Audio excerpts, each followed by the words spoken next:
All right. So again, we are just working on some vocab. I see a few people just joined us. We got 5 words that we're going to do here today, vocab words. Toxin is the first one. So if you've just logged in, you haven't missed anything yet.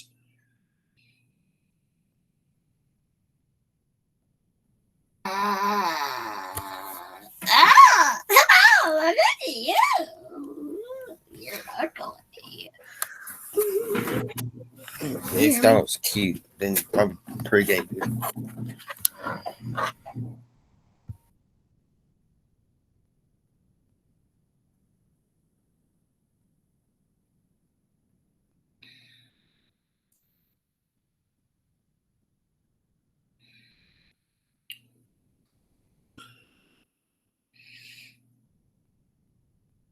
All right, does anybody need more time for the first word?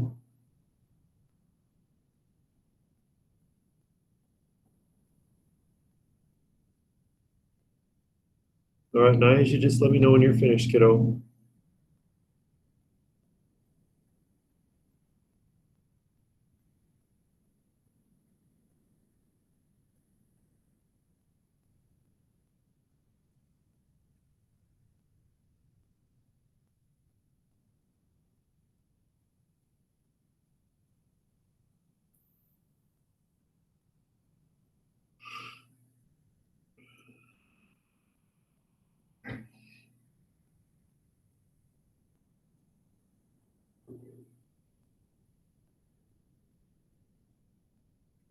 Thanks for letting me know. All right, the second word today is intoxication. Intoxication is the condition in which the body is poisoned by a toxin.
Anybody need more time on this word?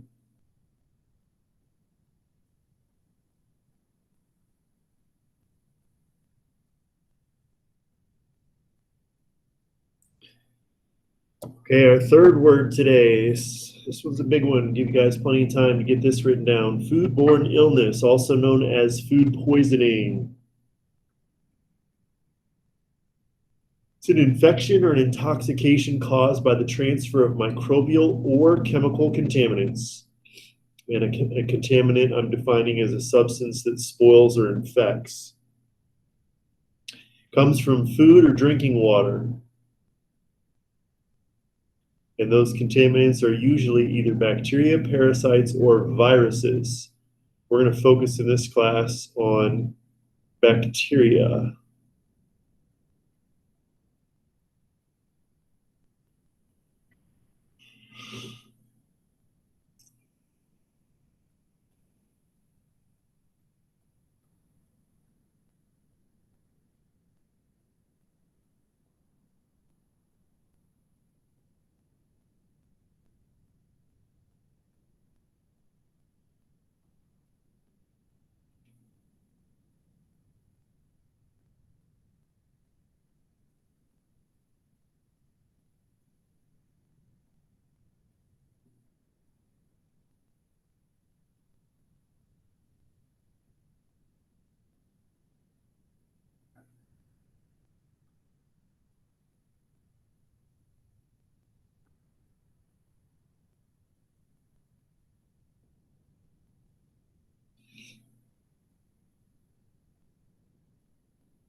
Anybody need more time?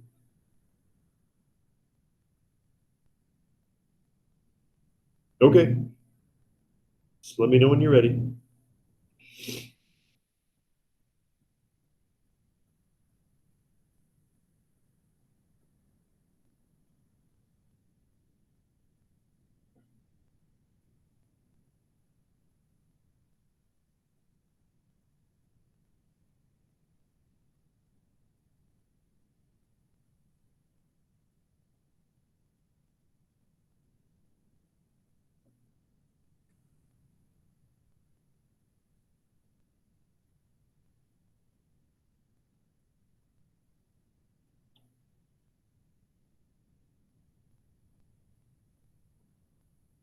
Thanks, Maisha.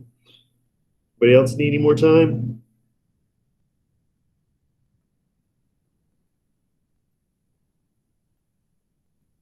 All right, our third word today is outbreak.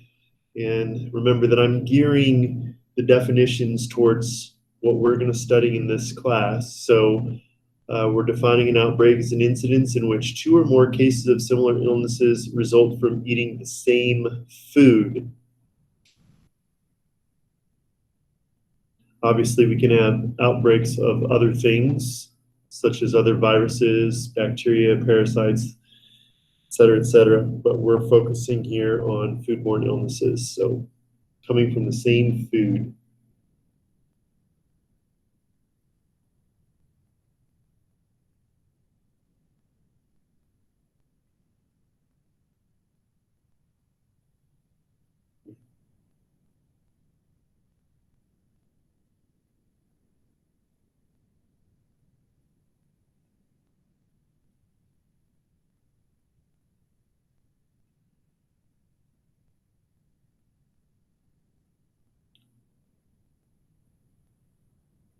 Yes.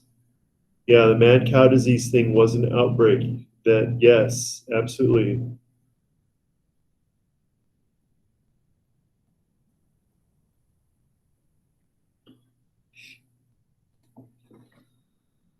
And hopefully over the next few days here, we're going to spend more time talking about other outbreak situations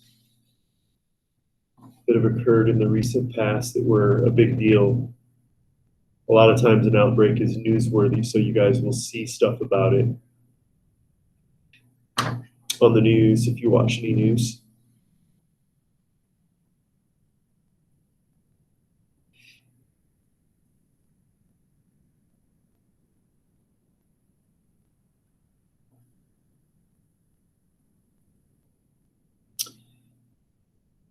Anybody need more time for outbreak?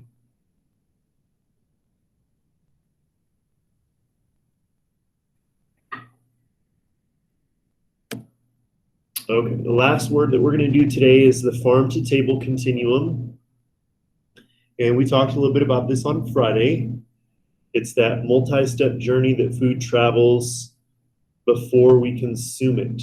Starts at the farm.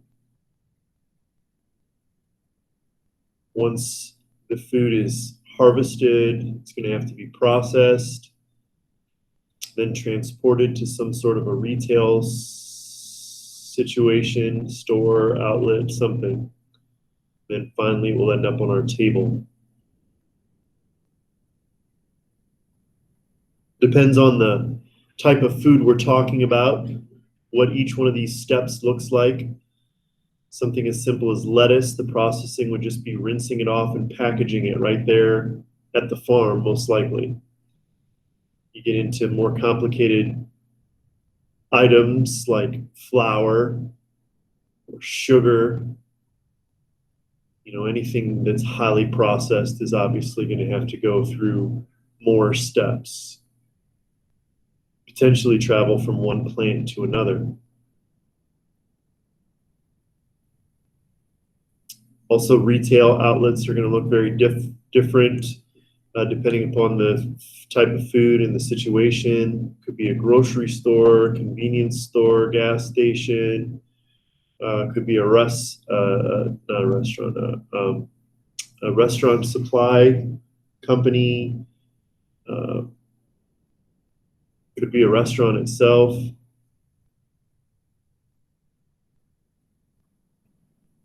And then the table, lots of different ideas there with the table. We could be talking about your table in the kitchen. We could be talking about table down here in the cafeteria at school. We could be talking about table at a restaurant. We could be talking about a picnic table at a park somewhere.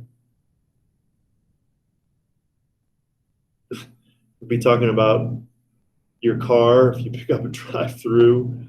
There's lots of different ideas.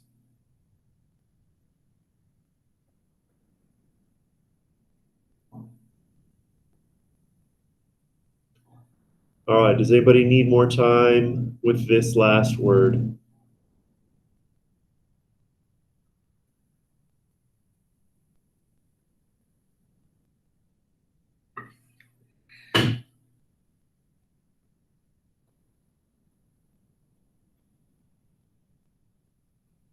Okay, so the next thing that we're going to do here together this morning, guys, is I'm going to show you a video. And it's interesting. This video, some of you will, kind of really appreciate and enjoy this video, and some of you are going to be like, what? It's one of those videos where it's stupid, and so if you think that stupid humor is humorous, you'll enjoy this, and if you think that stupid humor is just stupid, well, you're going to think this is stupid. But anyways, it is very educational, and so I'm just going to ask that it's about 15 minutes long, give or take a minute here. And so just watch and listen, and we'll talk about it after the video's over.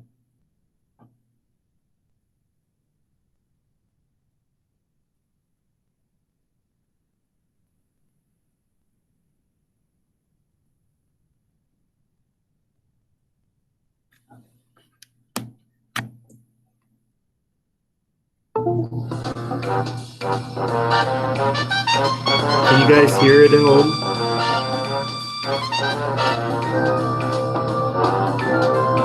Okay, thank you.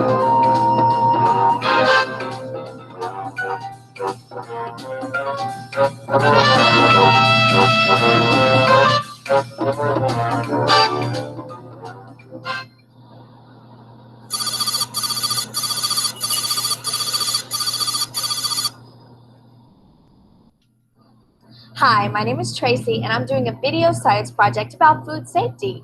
I've heard about Dr. X, the crusading food scientist who's dedicated his life to fighting bacteria and foodborne illness. I think the work he's doing is really cool. I mean, we all eat, so it affects all of us, right?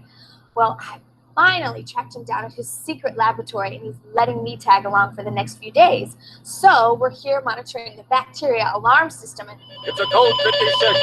Let's roll. Uh-oh, that's us. Gotta go.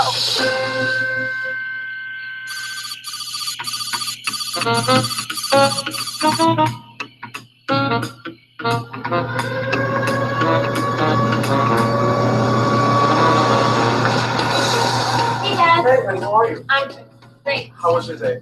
School was totally awesome. Really? How's You know the that? bathroom I was late for last night? Alex, is that you? Yeah, when's dinner? I'm starving. Just a few minutes. Why don't you wash up? Sure, what are we having? Chicken, potato salad, a little bit of mixed greens.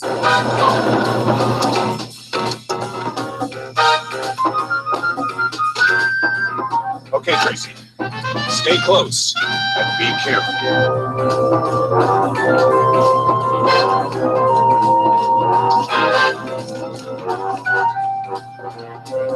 Okay, folks. Nobody move. Dad? Yeah, I'm at the Barkley house. I got here just in time. What is going on? Honey, there's a man in the doorway. Who is this guy? Do as he says. Please put your forks down and back away from the table. Just doing a check of the 4 C's of food safety. For what? Are you sure you have the right address? Ma'am, this back detector hasn't failed me yet. That's short for bacteria. Ew. Folks, I have a few questions for you. Now, who made dinner? I made the chicken. Can you show me where you prepared the food? Right here in the kitchen. Sir, can you show me exactly where? Sure, right over there. Did you cook the chicken to a safe internal temperature? Yes, of course. I used a food thermometer. Did you prevent cross-contamination by washing the cutting boards thoroughly in hot soapy water between uses? Mr. Barkley, please tell us the truth. No, I didn't. I just thought You thought what, Mr. Barkley? I was in a hurry. Oh, Dad, I used the cutting board for the salad after you made the chicken. Just as I thought. This cutting board needs to be washed thoroughly, and these vegetables may be contaminated.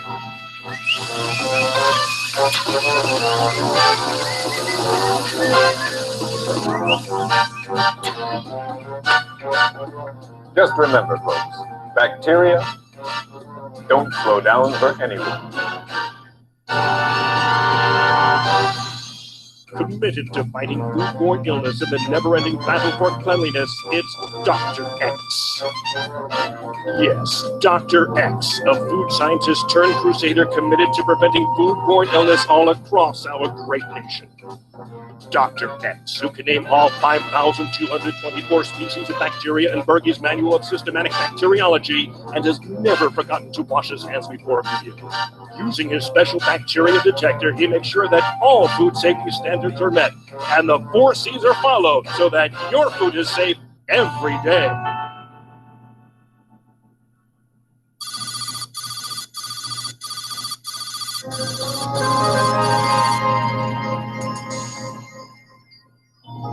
Come on in, Tracy. Welcome to my ultra-secret laboratory. Wow. This place is awesome. Yeah. It's all. So here we are, Dr. X, at your secret laboratory. Now that we're here, I have to tell you, you've got me really curious about how science affects food safety. I guess we're really lucky that our food supply is so safe. I mean, we just take it for granted, but there's a lot that goes on to keep it that way, right? That's right, Tracy. We have one of the safest food supplies in the world. But there's always room for improvement. The battle to prevent foodborne illness is waged every day because the enemy is always waiting for an opportunity to strike. Because you see, for every one of us, there are millions. Make that billions of them. You mean bacteria. I mean bad bacteria. That's right. Not all bacteria are bad. Precisely. Bad bacteria are the enemy, and whenever they break through our defenses, well, the results can be deadly. Wow. But that's very rare. We've been studying bacteria, but I never thought about the relationship between food safety and bacteria until now. Tracy, food safety has everything to do with controlling bacteria. And since everybody eats, we all share in the responsibility of keeping our food free from harmful bacteria. There are all kinds of scientists dedicated to developing methods to keep our food supply safe. So when you think about all the steps it takes to get the food from the farm to your plate, you can see why it's very important to make sure that the food is kept free from harmful bacteria all along the way. I see what you mean. There are a lot of ways bad bacteria can find their way into our food. Tell me about it. Here, Tracy, get a shot of this. Spices from Asia, bananas and grapes from Latin America, tomatoes from Europe. I never thought about that. That's pretty amazing. So you see, Tracy, food safety is a matter of national importance. There's a whole underworld of bacteria out there that we must monitor. Here, come, check this out. Now get a shot at this, Tracy. These are electron microscope images of bacteria. An electron microscope uses electrons instead of visible light to get magnified images. So, how much larger are the things we're looking at? Up to 1,000,000 times their actual size. This little bacterium has all of the genetic information to make copies of itself. Lots of copies. Millions and millions of copies. Billions and billions of copies. I get it. So, how do they multiply? Bacteria multiply through a process called binary fission. That's where the cell's DNA doubles. What happens is the cell splits, and then two independent cells are formed. But think about this, Tracy. Under the right conditions, a single bacterium will double with each division. Do you see what I mean? I think so. You mean like 2 become 4, 4 become 8, and it just goes on like that? Exactly. And that's the way one single cell can become millions within 10 to 12 hours. That's fast. So if pathogens can get into our food and multiply, then people can get sick. While we're sleeping, bacteria are everywhere, multiplying and multiplying. Incredible. Yes, it is. Now, this rapid growth usually isn't a problem with good bacteria, but when it comes to bad bacteria, also known as pathogens, then it is bad news. Okay, pathogens. That's what you call bad bacteria. So that's any microorganism that can cause disease? That's what we're talking about. And, oh, can I tell you some stories about pathogens? Pretty nasty, huh? Well, they're not pretty. Well, why don't I let one of them tell you? Now, you've heard about the 12 most unwanted, right? You mean the most wanted list? Oh, no. Not in this game, Tracy. These guys you definitely do not want to meet. I guess not.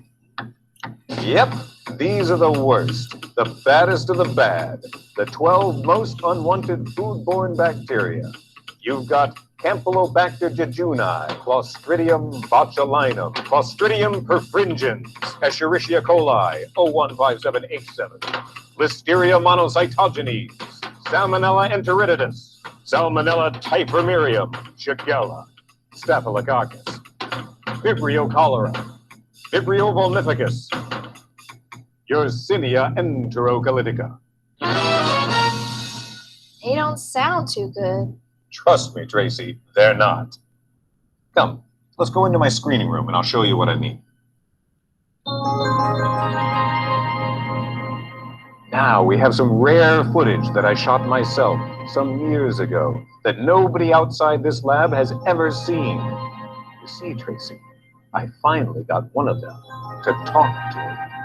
E. coli 015787. Took me years to earn its trust. Watch this.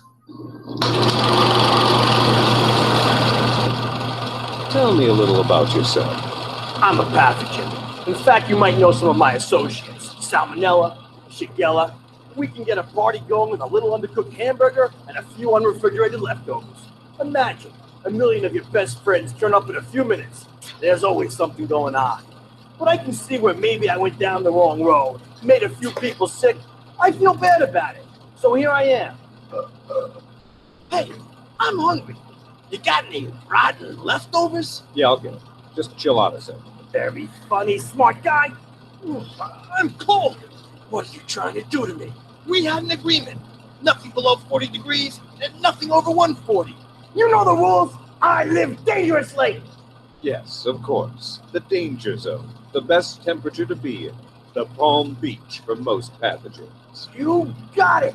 And I plan to stay there. Could you tell me what other conditions you thrive in? Well, like you, pal, I need glucose, amino acids, and a few vitamins and minerals. That's why I love high-protein foods. That stuff can get really contaminated. Ah, delicious. Is that it? Oh, yeah. And pH. I like it somewhere above 4.6. All right, let's wrap this up. I gotta conserve my energy. I gotta multiply a few million times in the next few hours. Where's my food? He's pretty disgusting. Indeed, Tracy, he is.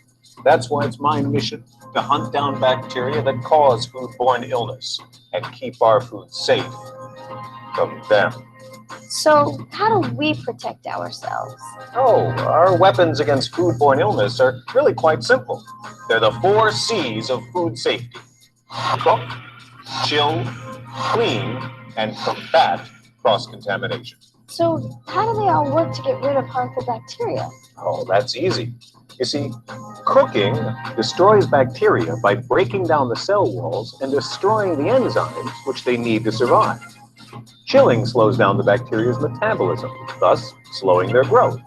And remember, not only can bacteria grow to large numbers and make people sick, but they can also spread everywhere. That's where cleaning and combating cross-contamination come in. Cleaning removes bacteria from hands and surfaces, and combating cross-contamination, separating foods, prevents bacteria from spreading from one thing to another. From cutting boards to your hands, from your hands to an apple, from an apple to your mouth. Oh, okay, I get it. So I have another question. Fire away, Tracy. Okay, I've heard about E. coli, but what's up with the 0157H7?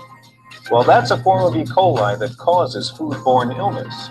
It's a newer generation E. coli. We're talking about bacteria that have evolved when one bacterium transfers DNA into another, a process that results in a change in their genetic code, changing harmless bacteria into harmful bacteria.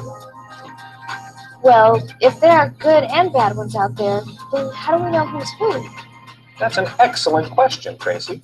The answer is in 3 critical letters.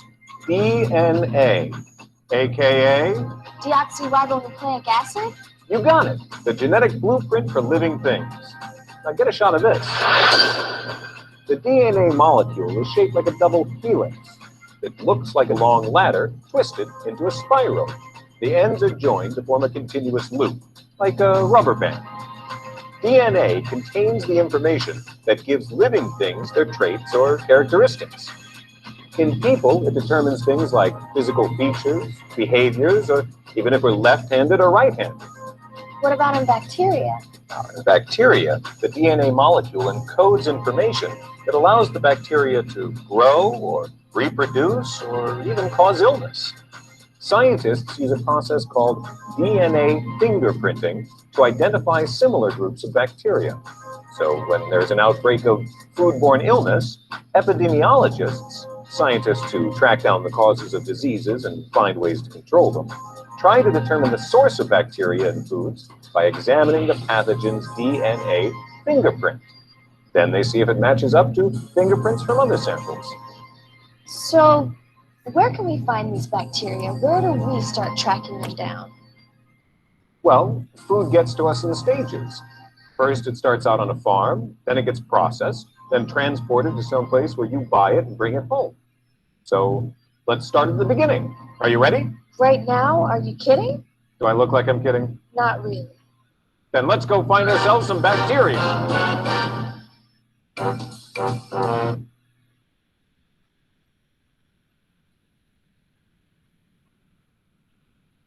Okay, guys.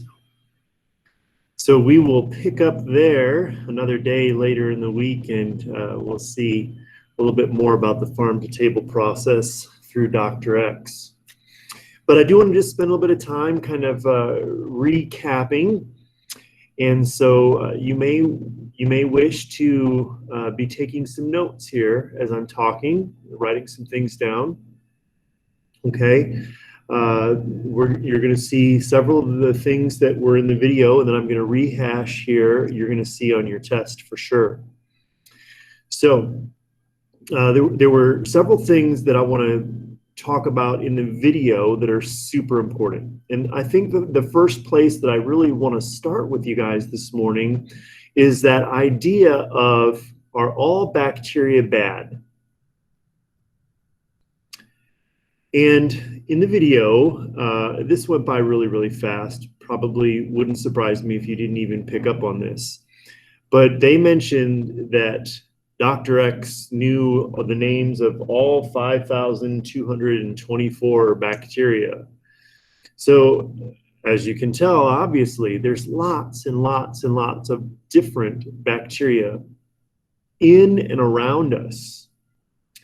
But there's only a handful of bacteria that are really, truly dangerous to us when it comes to food safety in particular, okay?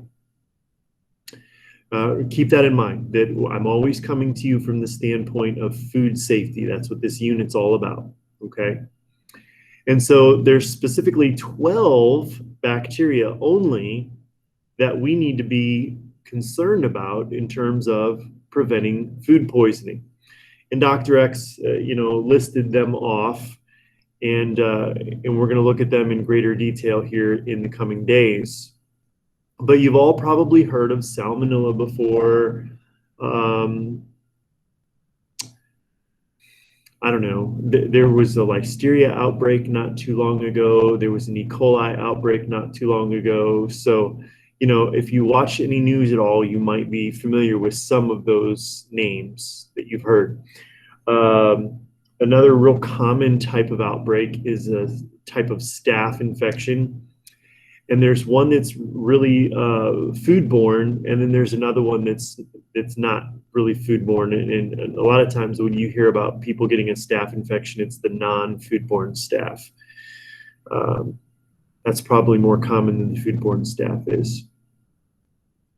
But again, I want you to be think of this big, huge umbrella of bacteria. 5,000 plus different types of bacteria. And then under that, there's these 12 bacteria that we're going to call pathogens because they're harmful to us. So when we talk about bacteria, we may or may not be talking about something that's dangerous. But when we use the word pathogen, we're always talking about a specific bacteria that is harmful to us as humans, okay? So the 12 most unwanted that he referred to in this video are the 12 pathogens that are associated with foodborne illness or food poisoning, okay? Now, bacteria replicate through this process that they illustrated briefly in the video called binary fission, okay? And you might be familiar with that prefix bi. Bi means two, right? So if you think about your bacteria, one bacteria becomes two as it splits, undergoes binary fission. And then those two bacteria also can split. So two become four, and then four become eight, eight becomes 16, 16 becomes 64, 64 becomes 256. And then it just keeps on exploding like that exponentially, right? We're squaring. We're not multiplying by two, we're squaring. And so as you can see, those numbers grow very, very, very fast. Okay? And also, you may or may not have noticed one of the little things that popped up in the video that I showed you here minutes ago. Talked about when he was looking specifically at E. coli 0157H7, that we could get sick by consuming as few as 10 E. coli bacteria. Can you imagine that? All we need is to consume 10. And another thing that popped up that you may or may not have noticed was on the cutting board, it said there may have been as many as 90 million bacteria on that cutting board. Okay, 90 million on the cutting board, and 10 is enough to make us sick. So, obviously it doesn't take much. And of course, the problem is that these things are microorganisms, which means that we can't see them with our eyes, right? You can only see them under a microscope. In fact, again, they showed us a microscope, an electron microscope image of, can't remember if it was Campylobacter jejuni, I think it was, maybe. Doesn't matter which one it was. Might have been Listeria. I can't remember. It was one of those two. But anyways, that electron microscope picture of the bacteria where he said it was magnified up to 1,000,000 times. So these things are tiny, tiny, tiny. We can't see them. We can't detect them. By the way, that little back detector he was carrying around, you know this already, but totally fake, right? There's no such thing as a bacteria detector. Be nice if there was, we would be able to stay healthy. But again, on Friday when I spoke to you guys, I talked about the fact that there was some 41 million known cases of food poisoning.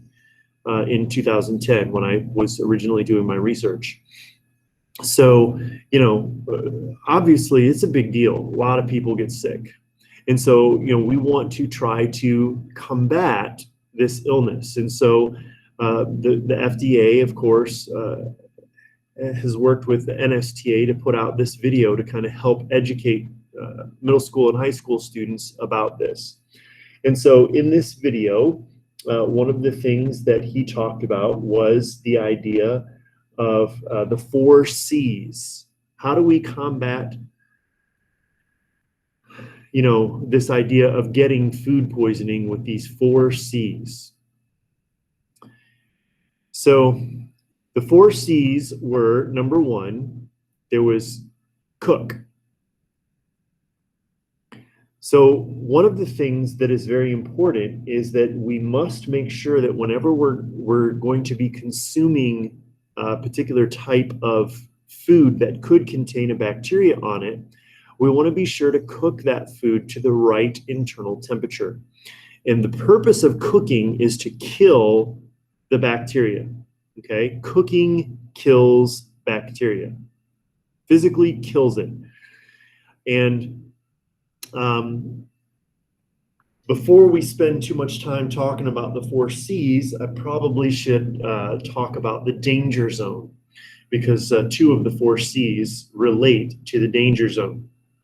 So in the danger zone, you saw the video when he was interviewing that E. coli, goofy little interview he did there.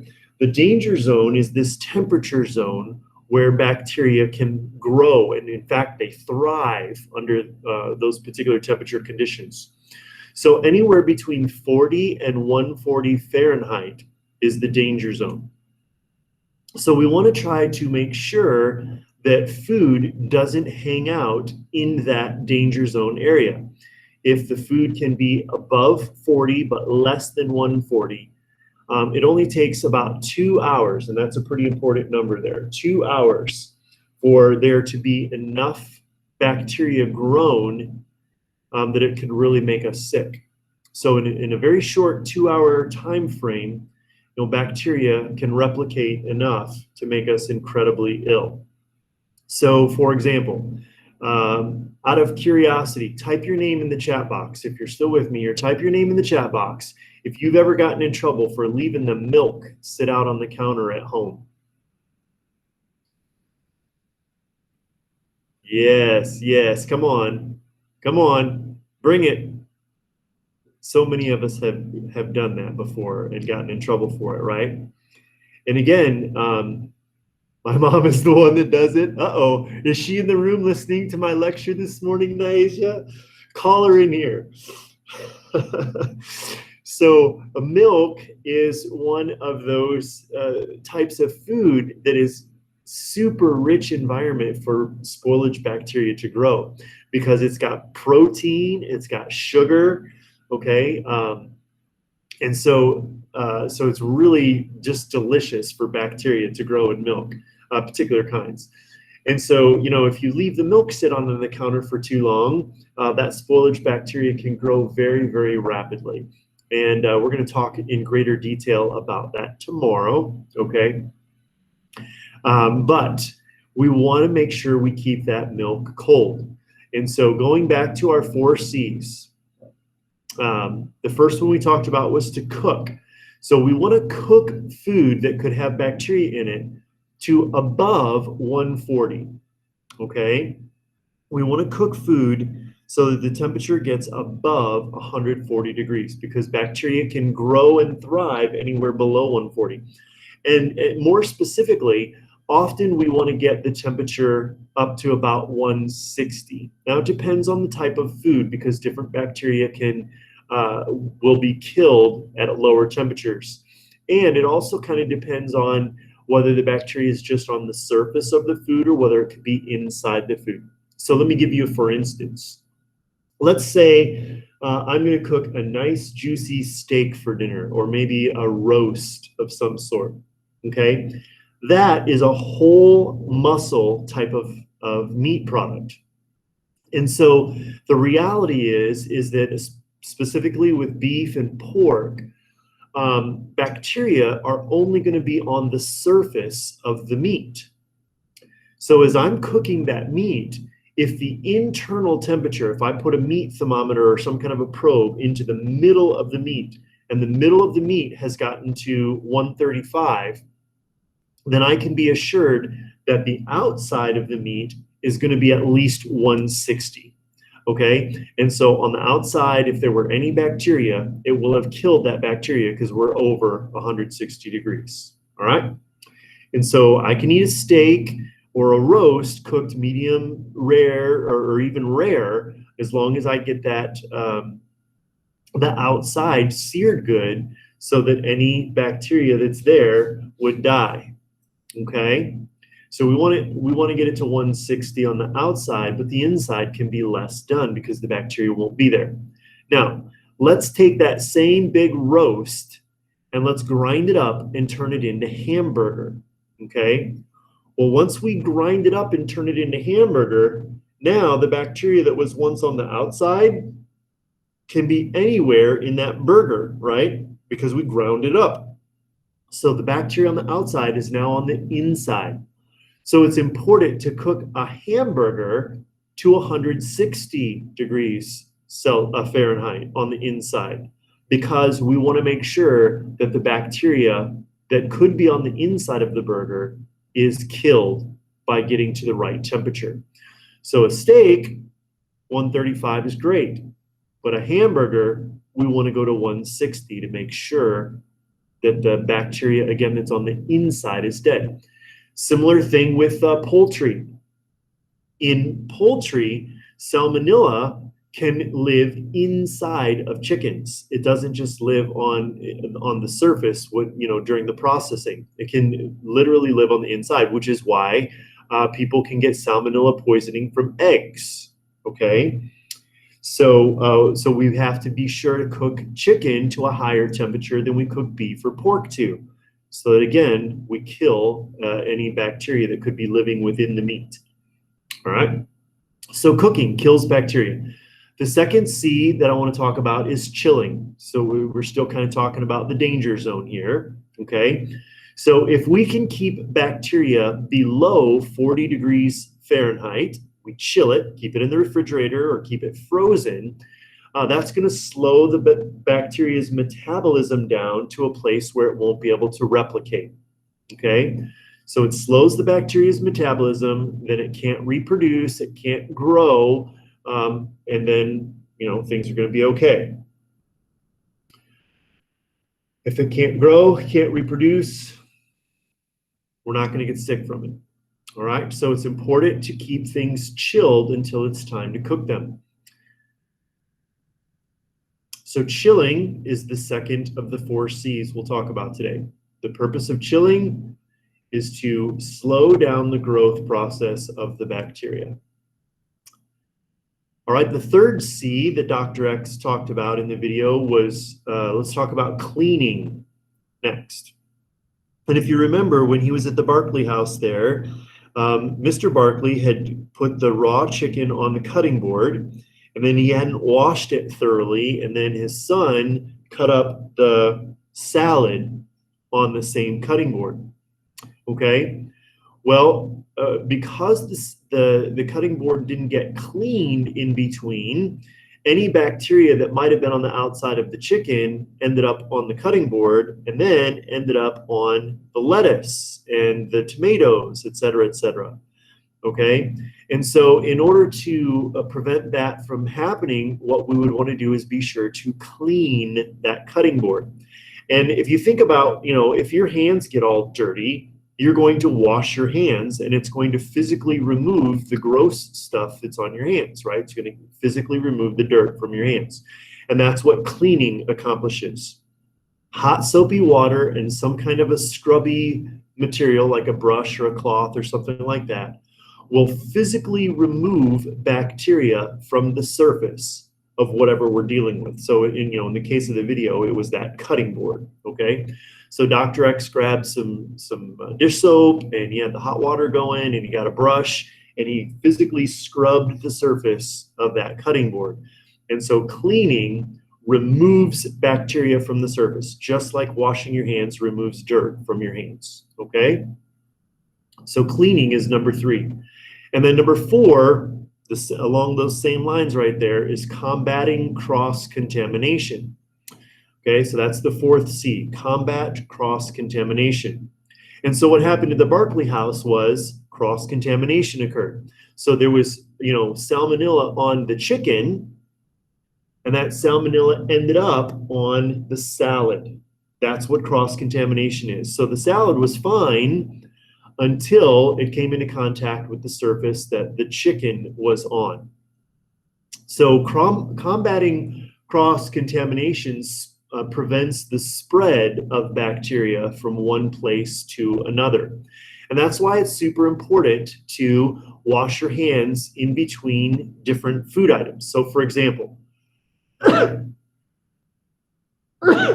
excuse me. For example, if you're, in the kitchen and you're using raw eggs, it's a good idea to, after you, thank you very much, Miss Hall.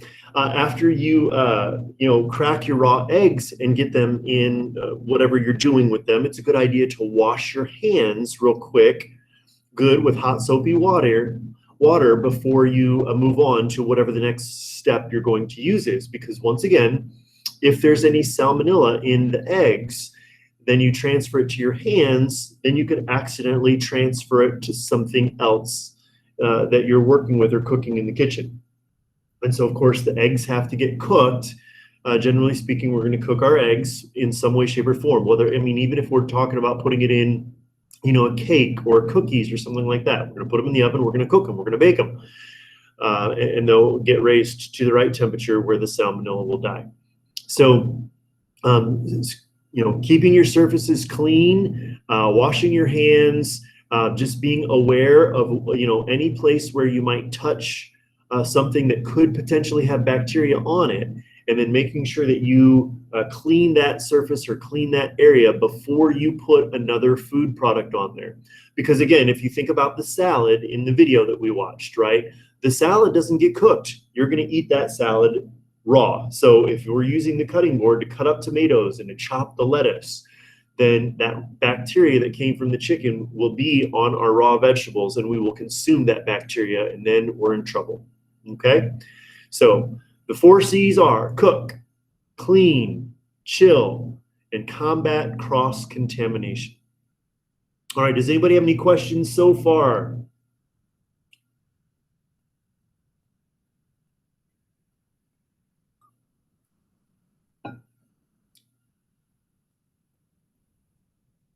All right. Well, thank you, Will, for your response. I appreciate that. Okay. The last thing that I want to mention to you guys today then is you might have noticed that Miss Hall put a little something in the stream, and I put a little something on the classwork page, and we're referring to the same thing there. So if you go to the classwork page under Unit 2 Bacteria, you will see an item here called the 12 Most Unwanted. And what I've done here is I've given you, it's just a material, okay? And I'm going to read it to you. It says, if you choose, make a Who Am I slideshow like we did at the beginning of the semester for one of these pathogens. Be sure to include food sources where it can be found, conditions it needs to thrive, how long the incubation period is, what the symptoms associated with the illness it produces are, and how long those symptoms might last. So what I'm looking for here is that this is an extra credit opportunity for you guys, but I'm hoping that several people will take advantage of it. There are 12 bacteria here. And so I'm crossing my fingers, and I'm just hoping that we'll get enough people to do this extra credit assignment that will cover most, if not all, of these 12 unwanted bacteria. And so my vision is, a bunch of you just knocked the Who Am I presentations right out of the ballpark. You did such a fantastic job. I was really thrilled with them. I thought, well, here's an opportunity to showcase those talents again that some of you displayed. So if you'd like to do a little research, you can pick one of these 12 pathogens, and you can do a little Who Am I presentation about the pathogen. And so basically, show us a picture of what it would look like. You can get that anywhere on the internet, and then just kind of cover the bases that I put here in the instructions. So, what types of food are associated with the bacteria? For example, most of you already know, we've talked about this today, that poultry is typical for salmonella. Where are you going to find E. coli? Where are you going to find Campylobacter jejuni? Where are you going to find listeria? What types of foods, are these particular bacteria associated with? What conditions does it need to thrive? So for example, I'll tell you that one of the bacteria can actually grow and thrive in the freezer. What do you think about that? So chilling works most of the time, but one of the bacteria can grow in the freezer. That's very interesting, okay? How long is the incubation period? So what I'm talking about is if you consume something, how long before you are showing symptoms of foodborne illness, right? Before you obviously can tell that you have had food poisoning. What are those symptoms? And it's going to be different for the different bacteria. And then how long will those symptoms last? Could be hours, could be days, could be weeks. Okay, so basically that's what I'm looking for. Again, it's an extra credit opportunity. It's not a quote unquote assignment, but I'm hoping that many of you will choose to showcase your talents and your research abilities there and put together a presentation. I will look for volunteers to start presenting on Thursday. Okay, so you have the rest of class today. You'll have tomorrow sometime and sometime on Wednesday, obviously, to work. And then I'll look for presentations to start on Thursday if you choose to do a Who Am I presentation on one of these 12 bacteria. And again, make it your own. Make it fun, jazz it up, impress me. That's what I'm hoping for. I'm really hoping for something neat and different and fun here. Not just a typical, presentation, but, make it fun. Yeah. Who am I? You can speak, you can be the virus when you do your presentation. I think that would be a lot of fun if you did something like that. So anybody want to ask any questions about the extra credit opportunity that I'm giving to you guys?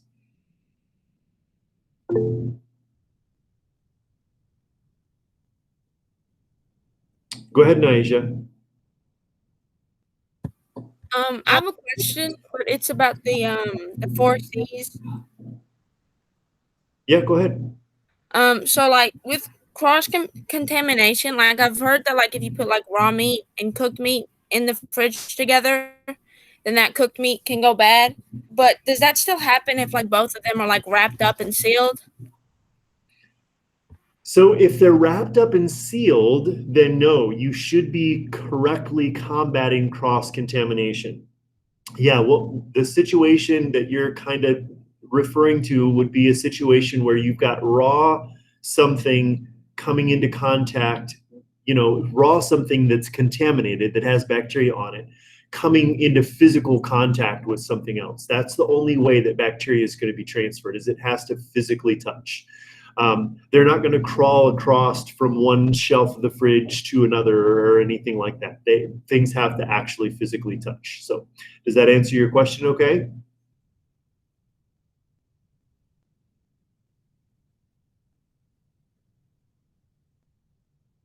Good, good, good, good. What, any other questions anybody has?